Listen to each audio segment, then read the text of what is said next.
সেদিন দেখা হয়েছিল 2010 সালের একটি মুক্তিপ্রাপ্ত রোমান্টিক অ্যাকশন বাংলা চলচ্চিত্র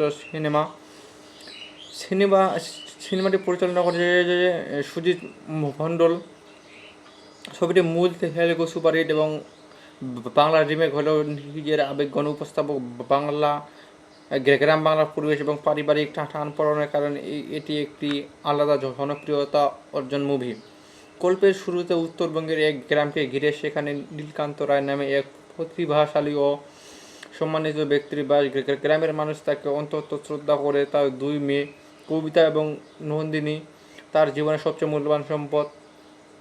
নীলকান্ত নিজের মান সম্মান এবং পরিবারের মর্যাদা সব কিছুর উপরে স্থান দেন, কিন্তু বড় মেয়ে কবিতা গোপনে ভালোবেসে অজয় নামে এক যুবককে। পরিবারের মতে এক রাতে বিয়ের আসর থেকে কবিতা অজয়ের সঙ্গে পালিয়ে যায়। এই ঘটনায় পুরো পরিবার নেমে আসে ঝড়, অপমান এবং রাগে। নীলকান্ত ভেঙে পড়ে। তিনি মনে করেন মেয়েকে পালাতে সাহায্য করেছে অজয়ের কয়েকজন বন্ধু। শুরু হয় তাদের খোঁজ। একে কয়েকজন যুবককে ধরে এনে জিজ্ঞাসাবাদ করা হয়। তাদের মধ্যে কলকাতার এক বেপরা হাসিখুশি 7 দিন চেতনা ছেলে অভিরও ছিল। চরিত্রে দেব এক অসাধারণ চাঞ্চল্য নিয়ে হাজির হন। প্রথম দিকে সে পুরো ঘটনাটাকে হালকাভাবে নিল। গ্রামে এসে সে হঠাৎ নন্দিনীকে দেখে তার প্রেমে পড়ে যায়।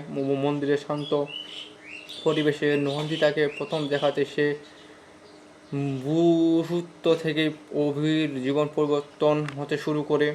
নন্দিনী ছিল শান্ত, ভদ্র এবং পারিবারিক কেন্দ্রী মেয়ে।